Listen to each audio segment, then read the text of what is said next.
Alright मेरे प्यारे प्यारे दोस्तों, मैं हूं हारिस सुल्तान। और अभी जब मैं यूके में था तो वहां पे लोकल बॉडी इलेक्शंस हुए काउंसलरों के। तो ये एक प्रील्यूड था, बल्कि ये एक ट्रेलर था जो अगले कुछ महीनों में जनरल इलेक्शंस होने हैं यूके में। उनका हुआ क्या कि लोकल इलेक्शंस में मुसलमानों ने, जिनका पॉलिटिक्स से कोई ताल्लुक नहीं, जिनके क्रिमिनल रिकॉर्ड्स भी हैं, उन्होंने सिर्फ एक एजेंडे के ऊपर वोट मांगे लोकल काउंसिल के elections. Again this is not, वैसे तो ये प्राइम मिनिस्टर होता है, सिर्फ उसका लीडर ऑफ द पार्टी होता है, उसका काम होता है फॉरेन पॉलिसी के ऊपर बात करने का, लेकिन उसे इकोनॉमिक के ऊपर भी बात करनी है तो एक एलिमेंट होता है। लेकिन ये लोकल काउंसिल जिन्होंने आपके काउंसलर बनना है, उन्होंने क्या स्पीचें की? गजा के लोग, हम इसराइल के खिलाफ हैं, ज़ायनिस्ट, ये वो ड्रामेबाजी है। मुसलमानों, नाली किसने पक्की करानी है, कचरा किसने उठाना है, ट्रांसपोर्ट का क्या सिस्टम है, क्या कितने फंड्स लाने, इसका कोई ताल्लुक नहीं। ब्रैडफोर्ड वगैरह में, मैनचेस्टर में, लंदन के कुछ एरियाज में। तो मैं आपको थोड़ी सी इसकी तरह समझा दूं कि जो कंजर्वेटिव पार्टी है, जिसका लीडर ऋषि सुनक है, वो थोड़े अब कह रहे हैं हमने सख्ती करनी है इन लोगों के ऊपर, ये लोग हाथ से बाहर निकलते जा रहे हैं। उसके बदले में, क्योंकि ये लोग कंजर्वेटिव भी थे बड़े सॉफ्ट, उसके बदले में द रिफॉर्म पार्टी आई है, नाइजल फराज जिसके लीडर है,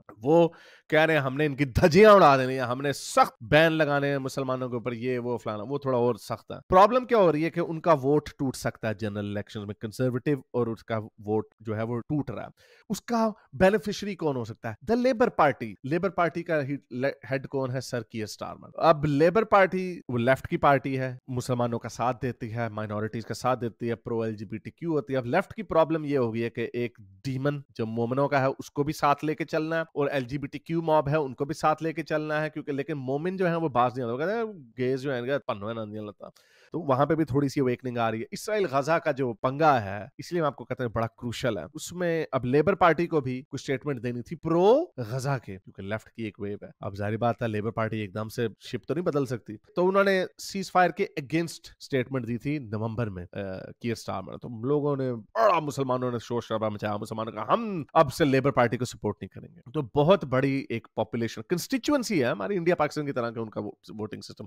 तो जो सर्टन कंस्टिट्यूएंसीज हैं वहां पे 90% सिर्फ मुसलमान ही होते हैं। ये जो भी आपका वो जीता है, क्या नाम है उसका, वो जो स्कॉटिश एक्सेंट वाला जॉर्ज गैलोवे, रॉचडेल से एक एजेंडे के ऊपर जीता। मैं गजा के लोगों के साथ हूं, मुसलमानों ने टुन के उसको वोट दिया, कोई उसके पास कुछ नहीं है, लेकिन बस चलता चलाक है वो, ठीक है। खैर उसका ट्रैक रिकॉर्ड भी है, वो इसी तरह की फार लेफ्ट की बातें करता। एनीवे, तो मुसलमानों ने धमकी दी कि अब हमने लेबर को वोट नहीं देना, हम बाहर बैठ जाएंगे, अपने वोट नहीं देना किसी को। जाहिर बात है, क्योंकि तुमने गजा की साइड नहीं लेता। कीयर स्टारमर ने कहा है कि मैं जी मुसलमानों का वोट दोबारा जीतूंगा, इनके दिल जीत लूंगा दोबारा से। तो अब लोकल अगले जनरल इलेक्शंस तो होने अभी एंड में जाके, कोई सितंबर अक्टूबर में जाके, अभी वो कॉल आउट कर देगा ऋषि सुनक, तब होने हैं। लेकिन उससे पहले लोकल इलेक्शंस हो गए, वो अभी कंक्लूड हुए हैं। तो जरा देखिए किस तरह के लोग ये लोकल बॉडी इलेक्शंस जो है वो जीते हैं। जरा गोरों के यार इनके नसीब फूट गए हैं सीरियसली। इमेजिन करें कि आपके पाकिस्तान के अंदर, लाहौर के अंदर कोई नाइजीरिया का ग्रुप है, वो जीत गया इलेक्शंस, घटोस बने हुए हैं, कोई कीनिया का जीत गया, कोई भूटानी जीत गया। पागल हो जाना था आप लोगों ने। तो बेचारे गोरों ने आपको आश्रम दिया, इन्हीं को, बाकियों को भी दिया। वो इंडियन हिंदू कम्युनिटी भी है, वो गेटोस में नहीं रहते, ये मोमिन हर जगह पे यही काम करते हैं। तो देखें किस तरह उनको हॉस्टिल बनाया। ये देखें, ये बर्नली का इलेक्शन विनर है, लग रहा है जैसे कोई अंदर सियालकोट में जीत गया इलेक्शन। देखें जरा, औरंगजेब अली।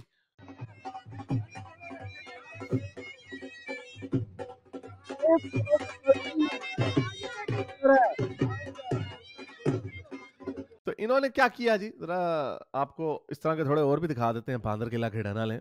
इनको अंग्रेजी का लफ्ज नहीं बोलना आता, लेकिन वहां के काउंसलर बन गए हैं ये लोग। ये डूब मरने का नहीं।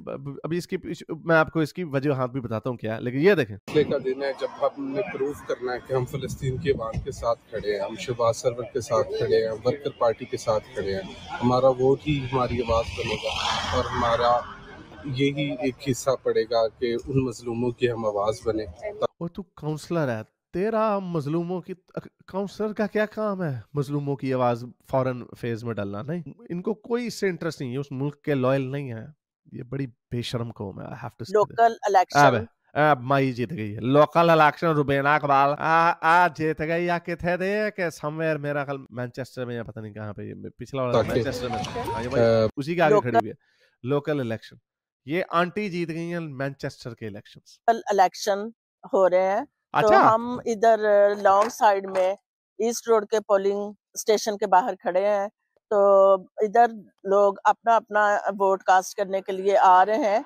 सुबह मॉर्निंग में तो इतना रश नहीं देखने में नजर आया, लेकिन अब आपको गोरा जाएगा इस औरत के पास अपना मसला लेके। वह तो इन एरिया में गोरे गोरे रहते नहीं होंगे, छोड़ जाओ, कहते हैं रहो इधर ही। इधर जाएगा, वो कहेगा यार miss Rubina, I have this problem in my local street. मैंने कहा कि भरावा की कहन दिया कि केड़ी प्रॉब्लम आया गजा, गजा को डू यू सपोर्ट गजा और डू यू नॉट? ये हाल है इनका। वोट आपका हक है और वोट कौम की अमानत है। वोट आप जरूर डालें। भाइयों बहनों, आज ही डिसीजन का दिन है।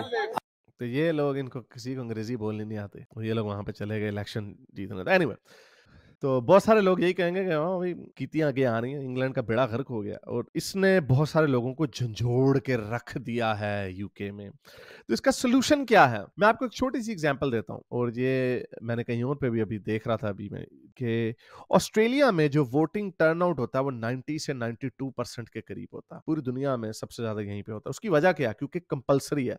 अगर आप वोट नहीं देंगे $150 का जुर्माना आएगा। तो जो बड़े बनते ना, हमने वोट नहीं देना, हमने, ठीक है ना दो, लेकिन $150 जुर्माना दो। जब जेब से पैसे जाते हैं तो सबकी निकल जाती है, तो जाके वोट डालते हैं 90 to 92%। अभी यूके के इलेक्शनों में ये कितना वोटर टर्नआउट हुआ है? सिर्फ 40%। This is the reason why कि जो रेडिकलिज्म पूरी दुनिया में आया, वो क्यों आया? सबको पता है, पूरी दुनिया का असूल है। पूरी दुनिया में हम यही कहते हैं 10 से 15% लोग फार राइट के लोग होते हैं, 10 से 15% फार लेफ्ट के लोग होते हैं, और ज्यादातर बीच में होते हैं, और वो भी उसका स्पेक्ट्रम होता है जो ज्यादा राइट की तरफ है। वोट कौन डालेगा? जो ज्यादा पैशनेट है, जो ज्यादा रेडिकल है, जो ज्यादा चेंज लाना चाहता है। 15% राइट के, 15% लेफ्ट के, ये 30% हो गए। तो 30% तो आपके मुआशरे के रेडिकल एक्सट्रीमिस्ट लोग होते हैं।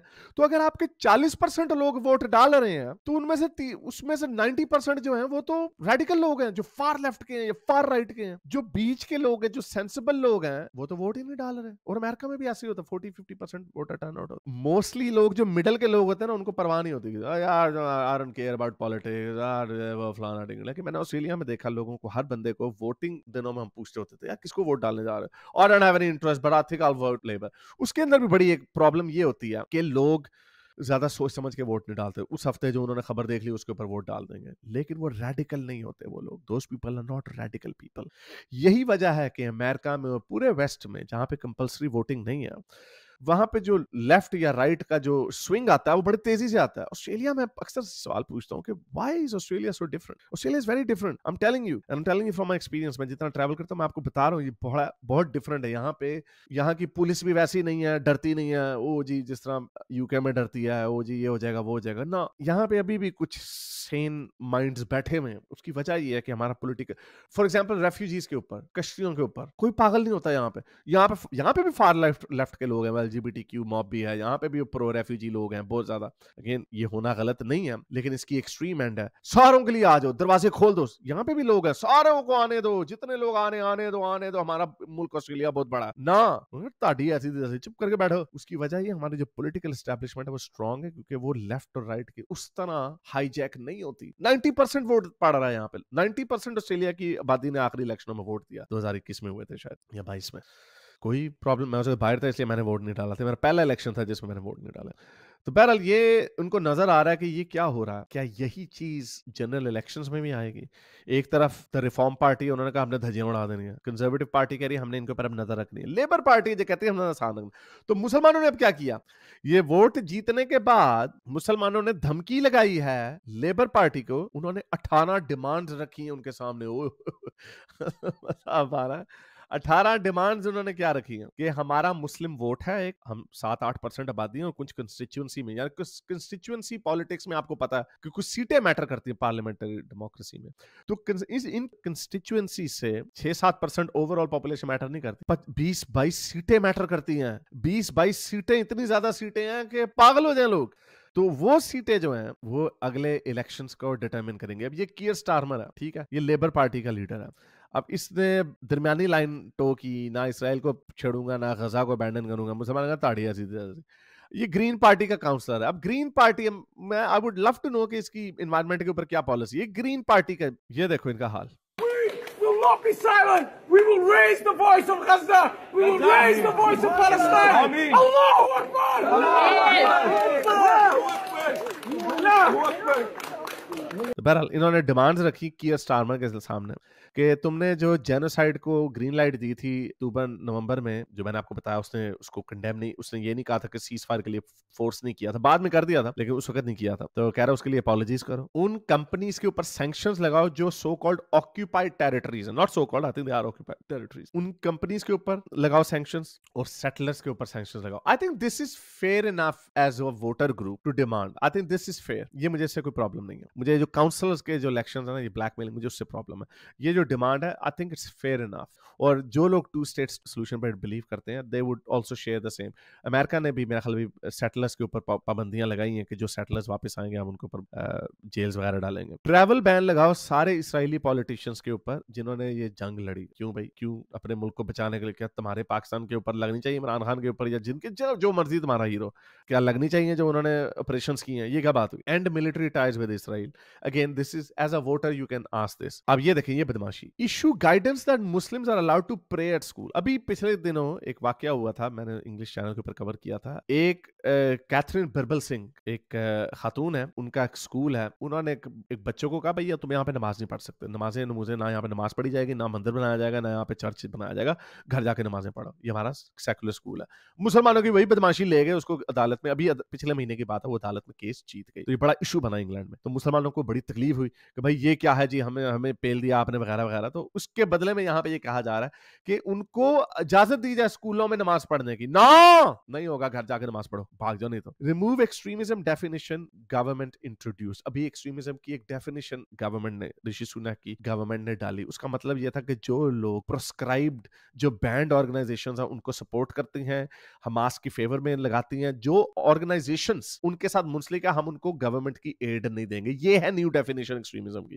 ये कह रहे हैं इसको चेंज करो, यानी हमें हमास की सपोर्ट करने की इजाजत दी जाए और हमें हुकूमत की फंडिंग भी मिले ऊपर से। हालांकि जेल जूल नहीं है, वो भी एक क्रिमिनल है। हिजबुत तहरीर को भी उन्होंने बैन किया। हिजबुत तहरीर को फॉर एग्जांपल अगर आप सपोर्ट करोगे, मुस्लिम ब्रदरहुड को सपोर्ट करोगे, तो आपको हुकूमत की फंडिंग नहीं मिलेगी। इसमें क्या बुरी बात है? ब्लैकमेलिंग। एनीवे, तो ये अब मजा ये आएगा कि स्टारमर क्या इन पे गिव अप करेगा? अगर अभी बैक चैनल होंगी, पता नहीं क्या बात है।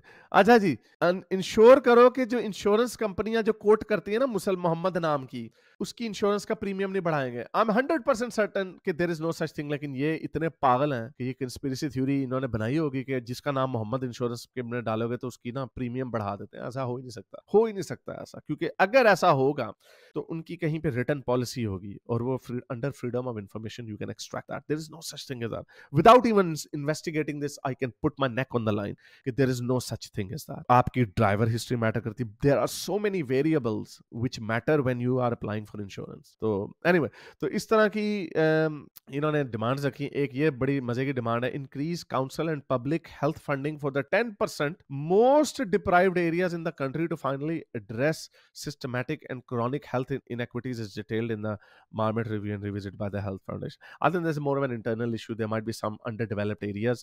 हमने देखा जहाँ पे मुसलमान जाते हैं वहाँ पे कचरा भी फैलने लग जाता है, हॉस्पिटल भी फुल होने लग जाते हैं क्योंकि कजन मैरिजेस होती हैं। तो वहाँ पे जो अभी बर्मिंघम काउंसिल है वो बैंकरप्ट हो गई है। इस तरह के जहाँ पे भी मोमिनीन्स जाते हैं वहाँ पे, क्योंकि जाहिर बात है उन्होंने अपने मुल्क को बनाया गोरों के कल्चर को सोच के। ये आ जाते हैं 10-10 बच्चे, आधे कजन, आधों को बीमारियां लगी हुई जेनेटिक, तो रिसोर्सेज वजन बढ़ते हैं, वजन बोझ पड़ता है सिस्टम पे। तो ऐसा हो सकता कि कुछ चीजें ऊपर नीचे हो गई हैं। अब ये देखें, ये है कि oppose BDS bill, kick it out the law. BDS bill ये है कि इन्होंने प्रपोज किया था, ये कोई 11 महीने पहले की खबर है, इसराइल ये जंग शुरू होने से पहले की बात है, कि इसराइल को बॉयकॉट करने की जो बॉडीज, जो ऑर्गेनाइजेशंस जो मुहिम जो करती हैं, इंडिविजुअल से कर सकते हैं। फर्स्ट करें, मैंने एक ऑर्गेनाइजेशन बना दिया एंटी इसराइल लॉबिंग जो भी है, उसके अंदर मैंने चंदे इकट्ठे करना शुरू कर दिया, ऑर्गेनाइज तरीके से इसराइल को बॉयकॉट करने की साजिशें शुरू कर दी वगैरह वगैरह। तो ये लॉ बनाया जा रहा है जो कि ऑलरेडी इन क्वेश्चन है कि क्या इससे फ्रीडम ऑफ स्पीच के ऊपर कितना इफेक्ट पड़ता है वगैरह वगैरह। तो इस लॉ को कंजर्वेटिव जो है ना अगले दौरे हुकूमत में लेके आएंगे, तो उसको वो कह रहे हैं उस लॉ को खत्म करो। एक बड़ी मजे की, अब ये देखें, ensure sharia compliant pensions are available at every workplace so the 1/3 of Muslims without a pension get one. अब मुझे नहीं पता ये शरिया कंप्लायंट क्या है। अब जाहिर बात है जो पेंशंस होती हैं वो मोस्टली फंड में डाली जाती हैं, और वो फंड जो होता है वो आगे से उसको लोन भी कर सकता है, आप नहीं करते, और अगर लोन करता है तो इंटरेस्ट भी आता है उसके ऊपर। तो फिर कुछ मुसलमानों के लिए वो हराम हो जाती है। तो वो मुसलमान पेंशन, वैसे मुझे नहीं पता कि कौन सा ऐसा मुसलमान है जो पेंशन नहीं लेता होगा? वो लेते सारे हैं, हालांकि उसके अंदर इंटरेस्ट की इनकम से भी वो पेंशन बड़ी होती है। सारी बात है, एक प्राइमरी अमाउंट से सबको पेट नहीं भरा जा सकता। तो ये कह रहे हैं कि शरिया कंप्लायंट पेंशन डालो। इसी तरह इन्होंने कहा जो स्टूडेंट लोन है वो भी शरिया स्टूडेंट लोन लाओ, यानी स्टूडेंट लोन पूरी दुनिया में लोग स्टूडेंट लोन के ऊपर इंटरेस्ट पे करते हैं। तो ये कह रहे हैं कि हमारे मुसलमान बच्चों को बगैर स्टूडेंट लोन इंटरेस्ट के स्टूडेंट लोन दिया जाए। बदमाशी, और ना पढ़ो नहीं तो तुम्हारे लिए अलहदा से अपनी जेब से बाकी लोग भी पैसा करें, क्यों करें जी? तो लेकिन एक और बहुत मजे की जो धमकी इन्होंने लगाई वो ये लगाई, remove the archaic spiritual influence offence from statue. ये क्या है? ये असल में ये है कि इंग्लैंड ने कानून बनाया कि मस्जिद का इमाम या आपके जो स्पिरिचुअल लीडर्स हैं वो आपको ये नहीं कह सकते कि तुमने इसको लेबर को वोट डालना है, कंजर्वेटिव इस मेंबर को वोट डालना है। ये कहना इलीगल है।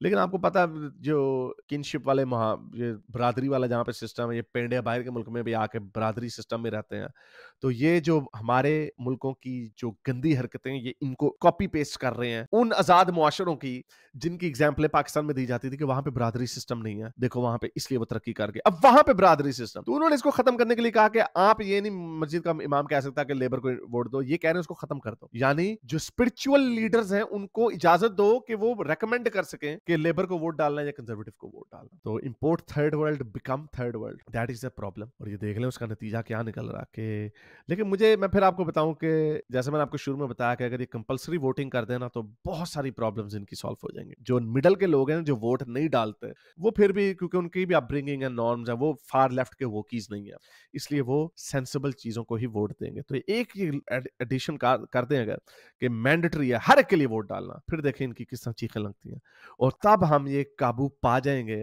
और तब तक इनको इनकी मिजी कुट दी जाएगी कि हाँ भाई बस अब तुम्हारी बदमाशी नहीं चलेगी, यही है, यहाँ पे रहना, ऐसे रहना होगा, इन असूलों के मुताबिक रहना होगा, वरना भाग जाओ यहाँ से, और मजबूर करके भगा दो इनको, कोई बात नहीं, भगाओ भागो। लेकिन ये जिस तरफ जा रही है बात, अगर ये अगले इलेक्शंस में अगर यही टर्न आउट रहा 40% का, तो 25 से 30 सीटें ऐसी होंगी जो हो जो हुकूमतें उल्टी पुल्टी कर सकती हैं। और फिर आप देख सकते हैं कि इससे कितना बड़ा फर्क पड़ेगा इसराइल पे और गजा में, और ये जितनी भी इंटरनेशनल हमारी बातें हैं ब्लास्फेमी के ऊपर। अभी मुझे हैरत है इसमें इन्होंने ब्लास्फेमी की रीच नहीं रखी, वो भी रखेंगे। जब जाहिर बात है आपके पास 20-25 सीटें आ जाएंगी, आप किसी भी हुकूमत को मजबूर कर सकते हैं कुछ भी करने के लिए। तो ये एक स्टार्क रिमाइंडर है कि कहाँ पे बात जा सकती है। तो उम्मीद करता हूँ आज की वीडियो से आपको कुछ सीखने को मिला होगा। इसको ज़्यादा से ज़्यादा लाइक करें, शेयर करें, नीचे कमेंट्स अपने ख्यालात के इज़हार ज़रूर करें। अब तक के लिए इतना, अगली वीडियो तक साइंस हाफिज़। अगर आपको मेरी ये वीडियो अच्छी लगी तो मेरे चैनल के मेंबर बनिए, पेट्रन बनिए, या फिर आप मुझे बाय मी या कॉफ़ी में भी सपोर्ट कर सकते हैं।